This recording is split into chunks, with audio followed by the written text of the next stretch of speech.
उत्तर प्रदेश के अलीगढ़ की एक घटना मैं आपको बताने जा रहा हूँ, जिस घटना को सुनकर आप चौंक जाएँगे। एक पत्नी है, महिमा यादव। महिमा यादव के पति जो हैं, वीरेंद्र यादव, उनसे जो है महिमा यादव का तलाक का खबर जो है चल रहा है कि उनकी तलाक होने वाली है। लेकिन इन सभी तलाकों के बीच एक बड़ी खबर आ जाती है।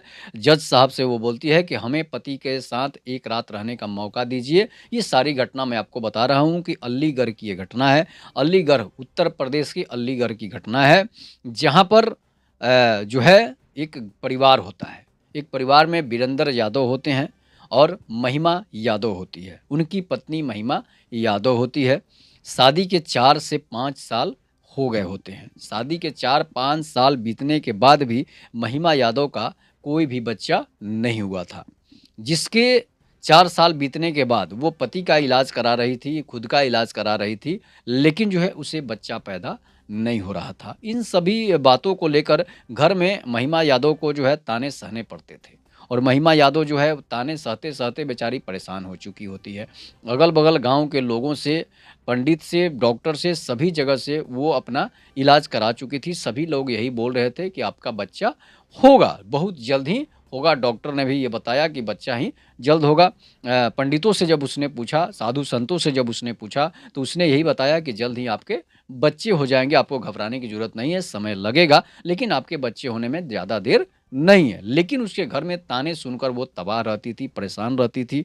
उसके बाद वीरेंद्र यादव जो हैं, छोटा-मोटा अपना बिज़नेस चलाते हैं और बिज़नेस चलाने के बाद जो है उनका जो भी घर परिवार पालन-पोषण होता है, बूढ़ी मम्मी हैं, इसके बाद बूढ़े पिताजी भी हैं और घर में उनका एक छोटा भाई है जो बाहर में रहकर जॉब करता है।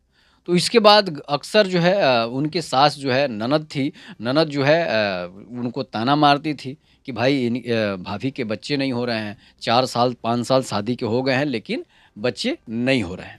ये घटना जो है 2014 की है। तो 2014 में दोनों की शादी हो गई थी और 4 साल बीत जाने के बाद 2018 हो गया था। 2018 तक बच्चे नहीं हुए थे। उसके बाद अब उसे ताना सहना पड़ रहा था। ताने सहने की वजह से वो कभी-कभी महिमा यादव के दिमाग में ये भी आता था कि अगर हम खुदकुशी कर लेते हैं, तो शायद इस ताने से बच जाएँगे। इसलिए कि बांझपन रहना महिलाओं को पसंद नहीं होता है और बांझपन को दूर करने के लिए, बांझपन को मिटाने के लिए वो किसी भी हद तक जा सकती है। लेकिन महिमा यादव एक अच्छी स्त्री थी, जिसकी वजह से वो कोई गलत काम भी नहीं करती थी। घर में देवर भी था, जो है हस्बैंड के जो है उनके दोस्त भी आते थे, लेकिन किसी भी कभी किसी पर गलत नज़र उसकी नहीं जाती थी। यहाँ तक कि देवर भी मज़ाक करता था, लेकिन उस तरीके से मज़ाक नहीं करता था कि जो कि देवर के साथ वो संबंध बना सके। उसके बाद जो है उसे ताने हमेशा सहने पड़ते थे। देवर भी कभी-कभी आता था तो यही कह देता कि भाभी जो है हम चाचा कब बनेंगे? इन सब बातों को लेकर वो हमेशा परेशान रहती थी और परेशान रहने के साथ-साथ उसे मन में यही आ रहा था कि जल्दी से जल्दी अगर हम ज़हर खा लेंगे, जो है सच कि आत्महत्या कर लेंगे तो जो है कि यहाँ से इस कमी से जो है हमें छुटकारा मिल जाएगी। लेकिन उन सब चीज़ों के बावजूद जो है ये नहीं कर पा रही थी कि अगर ऐसा कर देते हैं तो फिर पति जो है दुखी रहने लगेंगे, उदास रहने लगेंगे, परिवार पर क्या समस्या आ जाएगी। उसके बावजूद, इतना सोचने के बावजूद भी उस पर जो है दबाव बनते जा रहा था, पति-पत्नी, गाँव के लोग, यहाँ तक कि अगर जैसे मायके जाती थी, तो वहाँ के उनकी सहेलियाँ भी उन्हें ताना मार देती थी कि क्या तुम्हारे पति जो हैं पति नहीं हैं? क्या तुम्हारे पति जो है तुम्हारे साथ संभोग नहीं करते हैं, तुम्हारे साथ सहवास नहीं करते हैं? तुम कैसी हो कि रोमांटिक कभी रोमांस-वोमांस नहीं करती है, घूमने नहीं ले जाते हैं? इस तरह की बातें जो है उसकी सहेलियाँ उन्हें बताती थी। ताने मारती थी, लेकिन वो इन सब चीज़ों को सोच समझ कर बेचारी चुपचाप रह जाती थी कि हो सकता है कभी न कभी जो है ऐसा हो जाएगा कि हमें भी बच्चा हमारे ही गर्भ से बच्चा जन्म लेगा। इन सब चीज़ों को देखते-देखते जो है काफ़ी समय बीतता जाता है, समय बीतता जाता है, 2019 का समय आ जाता है। मतलब कि शादी के 5 साल हो जाते हैं। तो उसके बाद होता क्या है कि दोनों में आपस में झगड़ा जो है वो चालू हो जाता है। झगड़ा चालू जब हो जाता है तो दोनों आपस में एक-दूसरे से ताना कसते-कसते अब पति और पत्नी वीरेंद्र यादव और महिमा यादव में जो है लड़ाई होना चालू हो जाती है। लड़ाई होना, इतना लड़ाई कि जो है सीमा इतनी बढ़ जाती है कि दोनों में तलाक की नौबत आ जाती है। वो उन्हें नामर्द कहने लगती है और ये इन्हें बांस कहने लगते हैं। इस तरह की घटनाएँ सामने हो जाती है, जिसकी वजह से जो है अब महिमा जादव जो है काफ़ी परेशान रहने लगी। अब सोची कि घर के लोग तो मामी और पिताजी जो है ताना मारते थे, ननद ताना मारती ही थी, सहेलियाँ ताना मारती ही थी, देवर तक मज़ाक कर देते थे। लेकिन अब पति जो है हम पर शक करने लगे हैं। इसका मतलब है कि अब पति पर हम पर विश्वास नहीं है, हमसे संतुष्ट नहीं है। जिसकी वजह से अब महिमा जादव जो है काफ़ी बेचारी टेंशन में रहने लगी और झगड़ा इतना बढ़ जाता था कि वो लोग एक-दूसरे से मारा-पीटी तक कर देते थे, आपस में मारपीट भी करने लगे। इसके बाद घर के बुजुर्ग भी उसे ताना काफ़ी मार रहे थे, घर के ननद भी ताना मार रही थी। इन सब चीज़ों को देखते हुए अब एक दिन मायके आती है, मायके में सारी बातें अपने मम्मी और पापा से बताती है, लेकिन वो लोग उसे समझाते हैं और फिर मायके से ससुराल भेज देते हैं। बेटी अब तुम्हारा घर वहीं है, तुम्हारे पुत्र पैदा हो या ना हो, लेकिन तुम्हें रहना तो वहीं है। इसलिए कि अब तुम वहीं की हो, यहाँ अब तुम्हारे लिए जगह नहीं है। इसलिए कि भाई है, भाई के साथ-साथ 3-4 भाई है, तो 3-4 भाई है, समस्या तो यहाँ रहने में हो जाएगी। सबकी शादी भी हो चुकी है, छोटा वाला का शादी अभी नहीं हुआ है। इसके बाद बँटवारा हो जाएगा, तो फिर अकेली कहाँ रह पाएगी और हम लोगों का माता-पिता का तो जीवन ज़्यादा दिन है नहीं। इन सब बातों को सोचते हुए फिर ससुराल चली जाती है और फिर से उसे ताना मिलता है। अब एक दिन समय ऐसा भी आ जाता है कि इतना झगड़ा बढ़ जाता है कि वो तलाक की अर्ज़ी डाल देती है। कोर्ट में तलाक की अर्जी डाल देती है। अब तलाक की जब अर्जी डालती है, सभी लोगों पर एफआईआर भी हो जाता है मारपीट का और तलाक की अर्जी भी डाल देती है कि अब हम इस पति के साथ नहीं रहेंगे। उसके बाद होता क्या है कि फैसला 1 साल फैसला होने में आने में 1 साल का समय लग जाता है और तब तक वीरेंद्र यादव और महिमा यादव में बोलचाल एकदम से बंद हो चुका था। दोनों में नो टॉकिंग का समय था, नो टॉकिंग हो चुका था। इसलिए जो है एक-दूसरे से वो लोग बात भी नहीं करते थे, एक-दूसरे से फ़ोन भी करना बंद कर दिए थे। फ़ोन जब करना बंद कर दिए थे तो तब तक महिमा यादव मायके में ही रह रही थी। भाई उनके भरण-पोषण जो है कर रहे थे और बहन की बच्चा भी नहीं था कि उन लोगों को टेंशन हो। वो सोच रहे थे कि बहन तो अब तलाक की अर्ज़ी डाल दी है, तो जल्दी से जल्दी उसकी शादी, कहीं तलाक ख़त्म हो जाएगा तो शादी जल्दी से जल्दी करा देंगे। लेकिन तलाक होने में भी समय लग जाता है। कोर्ट कचहरी में जब आप पहुँचते हैं तो समय लगता है। तो उसके बाद जो है अपने घर रहने लगी। 2 साल बीत जाता है और तलाक हुआ अभी तक नहीं है। जब एक दिन जज साहब बुलाते हैं, तलाक की जब समय आ जाती है तलाक का लेने का, तो वहाँ पर जज साहब उसे बुलाते हैं। जो पिटीशन डाला गया था तलाक का, डाइवोर्स का, तो उसे समय जब आ जाता है, 2 साल के बाद समय मिलता है। तो वहाँ पर वो जज साहब उसे बुलाते हैं और पूछते हैं कि बेटी तुम तलाक क्यों लेना चाहती हो? उम, इसलिए कि वो ज़्यादा उम्र थी नहीं, 24 साल के करीब उसकी उम्र थी। तो जज साहब जब पूछते हैं तो बताती है कि जज साहब जो है हमारे पति जो हैं काफ़ी अच्छे हैं, परिवार भी अच्छा है, लेकिन बच्चे नहीं होने की वजह से इनके दिमाग में कोई शैतान घर कर गया है, जिसकी वजह से ये हमें ताना मारते रहते हैं, परिवार के लोग भी ताना मारते हैं। डॉक्टर से मैंने जाँच करवा ली, मैं पंडितों से भी जाँच करवा ली, उसके बाद इनकी भी जाँच करवा दी, लेकिन अब सभी लोग यही बोल रहे हैं कि कोई स्पर्म की कमी नहीं है, तुम्हारे में है और तुम्हें बच्चा उत्पन्न होगा ही। और इन सब चीज़ों के जब हमें बताया जाता है तो इसलिए हमने कोई ऐसा गलत कुकर्म नहीं किया है जिसकी वजह से जो है हमें बच्चा दूसरे से जन्म जन्म हो जाए। लेकिन हमने अपने इज्जत और मान मर्यादा को रखते हुए सिर्फ़ और सिर्फ़ पति को चाहा है, इसके अलावा किसी को नहीं चाहा है। इन सब बात को जज साहब समझाते हैं कि तलाक लेगी तो और भी समस्या उत्पन्न हो सकता है, दूसरा पति आएगा, कितना मानेगा, कितना नहीं मानेगा। इन सब चीज़ों से समस्या जो है बढ़ती जाएगी तुम्हारी। लेकिन जिस तरह से ताना उस पर कसा गया था, जिस तरह से उसके साथ मारपीट की गई थी, उन सब चीज़ों के बावजूद जो है वो परेशान रह रही थी और जज से बोली कि नहीं अब हमें इसके साथ नहीं रहना है।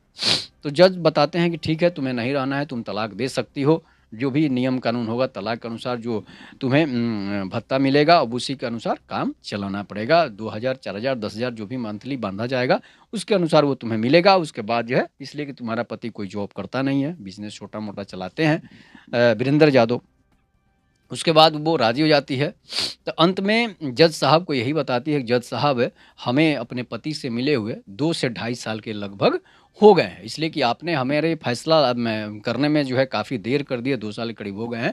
एक बार अपने पति के साथ जो है हम सोना चाहते हैं।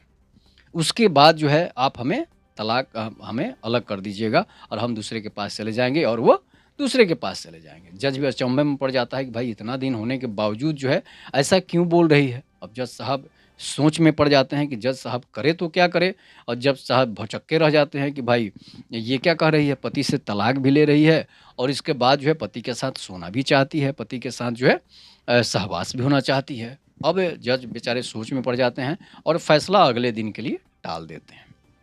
फिर अगले दिन का समय आता है और बताते हैं कि भाई जो है तुम्हें पति के साथ सोने का अवसर दिया जाएगा, इसलिए पति से इतना प्रेम है कि तुम्हारे एक दिन के लिए ज़रूर चांस दिया जाएगा। इसके बाद उसे पति से जो है पति वीरेंद्र यादव को बुलाया जाता है कोर्ट में, और पत्नी महिमा यादव को ही बुलाया जाता है। उसके बाद दोनों को एक दूसरे से बातें कराई जाती है और वो बोलती है वीरेंद्र यादव से कि तुम जो है हमारे साथ एक रात बिता सकते हो आखिरी बार, जिसकी वजह से हमने ये सोचा है कि आखिरी बार जो है हमें मौका मिले और हम तुमसे इतना प्रेम करते हैं कि हम एक साथ जो है एक रात तुम्हारे साथ सोना चाहते हैं आखिरी बार। इसलिए कि हमने तो जो है बहुत बार ऐसा पति पत्नी के रूप में किया है, लेकिन ये आखिरी बार जो है 2 साल के बाद तुम्हारे साथ जो है रात बिताना चाहते हैं। जज हामी भर देते हैं। दोनों एक दूसरे की गाड़ी में बैठकर वहाँ से चले जाते हैं और बताती है कि तुम अपने घर नहीं जाओगे, इसलिए घर जाते हो तो तुम शर्माते हो और जो हम चाहते हैं वो नहीं हो पाता है। दोनों वहाँ से दिल्ली चले जाते हैं। अलीगढ़ से कहाँ चले जाते हैं, दिल्ली चले जाते हैं। दिल्ली में एक होटल का कमरा लिया जाता है और उस होटल के कमरे में वो अपने पति के साथ जो है रात बिताती है। पूरी रात जो है अपने पति के साथ महिमा यादव और वीरेंद्र यादव पति पत्नी एक दूसरे के साथ जो है इतने मशगूल हो गए, इतने अपने प्रेम में मशगूल हो गए, कब उन्हें तलाक की बातें भी बुरी लगने लगी। उसके बाद होता क्या है कि दोनों इस तरह से रमे जिस तरह से विदेशी पति पत्नी जो हैं रम जाते हैं। उसके बाद दोनों की इतनी संतुष्टि हो जाती है, दोनों की इतनी संतुष्टि हो जाती है कि अब दोनों खुशी खुशी फिर वापस लौट आते हैं। 2 दिन के करीब हो गया, 1 दिन का चांस था लेकिन लौटने में 2 दिन लग जाता है। जज साहब फिर से उनकी जो है जज साहब अदालत लगता है, वहाँ पर फिर दोनों पहुँचते हैं, पति और पत्नी एक दूसरे के साथ पहुँचते हैं और पति जो है वहीं कटघरे में खड़े होते हैं, पत्नी भी वहीं खड़ी होती है। जज साहब अंत में पूछते हैं कि महिमा, क्या तुमने अपनी इच्छा पूरी कर ली? वो बताती कि हाँ, हमने अपने जीवन की सबसे बड़ी इच्छा पूरी कर ली, अब आप हमें तलाक दे सकते हैं। उसके बाद दोनों में तलाक हो जाती है। जज साहब बता देते हैं और दोनों की तलाक जो है हो जाती है। दोनों एक दूसरे के नज़र मिलाकर एक दूसरे के देखकर दोनों अपने अपने रास्ते अलग चले जाते हैं। महिमा चौधरी अपने मायके चली आती है, महिमा यादव अपने मायके चली आती है और वीरेंद्र यादव जो है अपने घर अलीगढ़ चले जाते हैं। उसके कुछ दिनों के बाद 6-7 महीने के बाद जो है उसे पता चलता है कि उसके पेट में गर्भ है। महिमा यादव के पेट में गर्भ है। तब तक उसके भाई उसकी शादी की भी तैयारियां करने लगे थे, बच्चे लड़के देखने लगे थे कि जल्दी से जल्दी महिमा का शादी कर दिया जाए ताकि जो है अब कलंक जो है हमारे कपार सर से मिट जाए। अब 3-4 महीने के बाद पता चलता है, जब जांच चेक पेट में दर्द होता है, चेक करवाने जाती है तो डॉक्टर बताता है कि तुम्हारे पेट में बच्चा है। अब पछताए होत क्या जब चिड़िया चुग गई खेत। अब वीरेंद्र यादव को खबर दिया जाता है कि भाई आपका बच्चा जो है पत्नी के पेट में पल रहा है, मतलब कि नया मेहमान जो है अब आने वाला है। आप लोगों की तलाक जो है हो गई है, लेकिन इसके बावजूद आपके पत्नी के पेट में आपका बच्चा है। अब वीरेंद्र यादव को शक हो जाता है कि ये बच्चा मेरा नहीं है। इसलिए नहीं है कि अब वो सोच में पड़ जाता है कि भाई आखिर जो है मेरा बच्चा कैसे हो गया। अब समस्या क्या थी कि वीरेंद्र यादव की स्पर्म में बच्चा होने वाला स्पर्म नहीं था। उसने डॉक्टरों से जांच कराया था। इसके बाद उसने पत्नी को सिर्फ इसलिए तलाक दिया था कि ये दूसरे से बच्चा पैदा कर ले, अपना जीवन बसा ले। और इस बीच अब गलती कहाँ हो जाती है, इसमें गलती किसकी है? महिमा यादव की गलती है या फिर वीरेंद्र यादव की गलती है? इसलिए मैं आपको बता रहा हूँ कि वीरेंद्र यादव जब डॉक्टरों से चेक करवाया, पता करवाया, तो डॉक्टरों ने बताया था कि आपके स्पर्म में जो है XY जो गुणसूत्र होता है वो कमज़ोर है, जिसकी वजह से आप बच्चा पैदा नहीं कर सकते हैं। आप सब चीज़ कर सकते हैं, लेकिन बच्चा पैदा नहीं कर सकते हैं।